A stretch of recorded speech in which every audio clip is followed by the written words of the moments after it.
एक गांव में एक पति पत्नी साथ में रहते थे। उन्होंने एक घोड़ा और एक बकरी को पाल रखा था। उनका जो घोड़ा था वो बहुत लंबे टाइम से बीमार चल रहा था। तो वो आपस में बातें कर रहे थे कि अगर ये 3 दिन में सही हो जाता है हमारा घोड़ा तो अच्छी बात है, अगर ये नहीं सही होता तो हम इसको मार देंगे।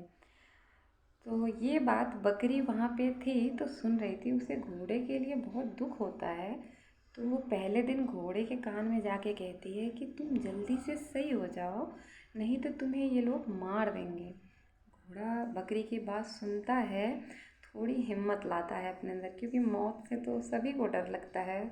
तो कुछ हिम्मत इकट्ठा करता है, लेकिन इतनी हिम्मत इकट्ठा नहीं होती है कि वो खड़ा होकर भगने लगे। फिर दूसरे दिन बकरी जाती है, उसके कान में रात में बोलती है कि तुम्हें उठना ही होगा, तुम्हें भागना ही होगा, नहीं तो तुम मार दिए जाओगे। आज दूसरा दिन है। घोड़ा फिर अपने अंदर हिम्मत इकट्ठा करता है, लेकिन उठ नहीं पाता है। तीसरे दिन बकरी फिर जाती है और कहती है आज तो तुम्हें उठना ही पड़ेगा, नहीं तो तुम पक्का मार दिए जाओगे। बकरी की बात सुनता है और अपनी पूरी ताकत इकट्ठा करता है घोड़ा, और खड़े होकर भागने लगता है।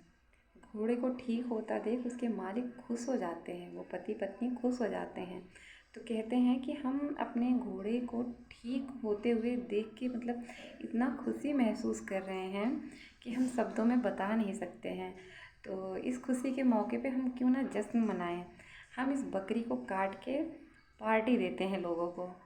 तो घोड़ा ये सारी बातें सुन रहा था। बकरी वहाँ पे नहीं थी तो बकरी को कुछ पता नहीं चलता है। तो बकरी घोड़े के लिए बहुत ज़्यादा खुश थी, और वो उन पति पत्नी को चाकू छुरी लाते हुए देखती है तो वो सोचती है अब ये क्या करेंगे इन सब चीज़ों का, घोड़ा तो सही हो गया है। बकरी ने दूर दूर तक अपने बारे में ऐसा कुछ भी नहीं सोचा था कि उसके संग इतना गलत होगा। वो सोच रही थी अगर इसको तो कुछ करेंगे नहीं, ये तो सही हो गया है, तो ये चाकू और छुरी लेके कर क्या रहे हैं। फिर वो सोचती है अरे अगर कुछ भी होता गलत तो घोड़ा तो वही था तो मुझे बताता, क्योंकि मैंने तो उसी के संग इतना अच्छा किया है तो वो मुझे किसी भी गलत परिस्थिति में छोड़ नहीं सकता है। लेकिन घोड़ा इसलिए नहीं बताता है उसे कुछ कि कहीं मालिक का दिमाग बदल ना जाए, कहीं फिर से मुझे ना मार दे, तो जो हो रहा है इसके संग होने दो, कुछ बताता ही नहीं है। घोड़े के सामने ही बकरी बोटी बोटी काट दी जाती है, लेकिन घोड़ा नहीं बताता। तो सेम ये हमारे साथ भी होता है। आप किसी के संग कितना भी परोपकार कर लो, लेकिन इतने अंधे मत बनो कि आपके संग कुछ गलत होगा तो वो हमेशा खड़ा रहेगा। अपनी आंखें खुली रखो, मदद करना अच्छी बात है, करो, लेकिन इतने अंधे मत बनो किसी के भरोसे में कि यूं ही बकरी की तरह कट जाओ।